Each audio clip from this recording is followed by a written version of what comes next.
ನಮಸ್ಕಾರ ವೀಕ್ಷಕರೇ, ರೈತ ಶಕ್ತಿ ಸುದ್ದಿ ಜಗತ್ತಿಗೆ ಸ್ವಾಗತ.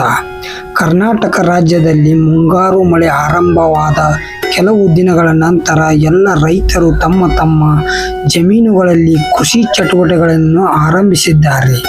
ನಾವು ಇಂದು ಬೆಳಗಾವಿ ಜಿಲ್ಲೆ ಬೈಲಹೊಂಗಲ ತಾಲೂಕಿನ ಬಾವಿಹಾಳ ಗ್ರಾಮದ ರೈತರಾದ ಬಸಯ್ಯ ಶಿವಲಿಂಗಯ್ಯ ಉದೇಶಿಮಠ ಅವರ ಹೊಲದಲ್ಲಿ ಉತ್ತಮ ಗುಣಮಟ್ಟದ ಸೋಯಾಬೀನ್ ಬೀಜಗಳನ್ನು ಬಿತ್ತುತ್ತಿರುತ್ತಾರೆ. ಬೈಲಹೊಂಗಲದ ಸುತ್ತಮುತ್ತಲಿನ ಗ್ರಾಮದ ರೈತರು ಸೋಯಾಬೀನ್ ಬೆಳೆಗಳಿಗೆ ಅವಲಂಬಿತರಾಗಿರುತ್ತಾರೆ. ರೈತ ಬೆಳೆದ ಬೆಳೆಗೆ ಸರ್ಕಾರ ಸರಿಯಾದ ಬೆಂಬಲ ಬೆಲೆಯನ್ನು ಘೋಷಣೆ ಮಾಡಬೇಕು ಹಾಗೂ ರೈತನ ಕಷ್ಟಗಳಿಗೆ ಸ್ಪಂದಿಸಬೇಕು. ರೈತನಿಗೆ ಅನುಕೂಲವಾಗಲೆಂದು ಸರ್ಕಾರ ಪ್ರತಿ ಹೋಬಳಿಯಲ್ಲಿ ಕೃಷಿ ಇಲಾಖೆಯನ್ನು ನಿರ್ಮಿಸಿದ್ದು, ಆ ಕೃಷಿ ಇಲಾಖೆಯಲ್ಲಿ ಪ್ರತಿ ಗ್ರಾಮಗಳಿಗೆ ಹಾಗೂ ಪಂಚಾಯಿತಿಗಳಿಗೆ ಕೃಷಿ ಸೇವಕನನ್ನು ನೇಮಿಸಿರುತ್ತಾರೆ.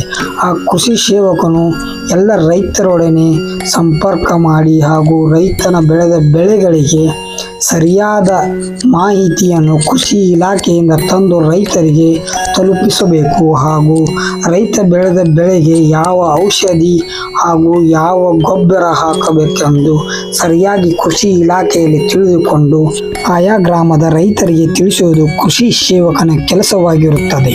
ಸುದ್ದಿ ಹಾಗೂ ಜಾಹೀರಾತುಗಳಿಗಾಗಿ ಸಂಪರ್ಕಿಸಿ ಶಿವಾನಂದ್ ವಿ ಮಾಸ್ನಳ್ಳಿ, ಭಾರತೀಯ ಕೃಷಿಕ ಸಮಾಜ, ನವದೆಹಲಿ, ಬೈಲಹೊಂಗಲ ತಾಲೂಕಿನ ಪ್ರಧಾನ ಕಾರ್ಯದರ್ಶಿ.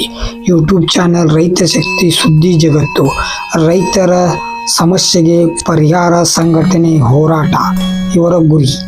ಭಾರತೀಯ ಕೃಷಿಕ ಸಮಾಜದ ರಾಜ್ಯಾಧ್ಯಕ್ಷರಾದ ಮಾಂತೇಶ್ ವಿ ಕಾಮತ್ ಸರ್ ಹಾಗೂ ರಾಜ್ಯ ಪ್ರಧಾನ ಕಾರ್ಯದರ್ಶಿಗಳಾದ ಅಶೋಕ್ ಕಸನವರ್ ಹಾಗೂ ರಾಜ್ಯದ ಉಪಾಧ್ಯಕ್ಷರಾದ ಜಿಯಾವುಲ್ಲಾ ವೆಂಟಮೂರಿ ಅವರು ರೈತನ ಸಮಸ್ಯೆಗೆ ತಕ್ಷಣ ಸ್ಪಂದಿಸುವ ಕರ್ನಾಟಕ ರಾಜ್ಯದ ಎಲ್ಲ ರೈತ ಸಂಘಗಳು ಹಾಗೂ ನಮ್ಮ ಭಾರತೀಯ ಕೃಷಿಕ ಸಮಾಜ ನವದೆಹಲಿ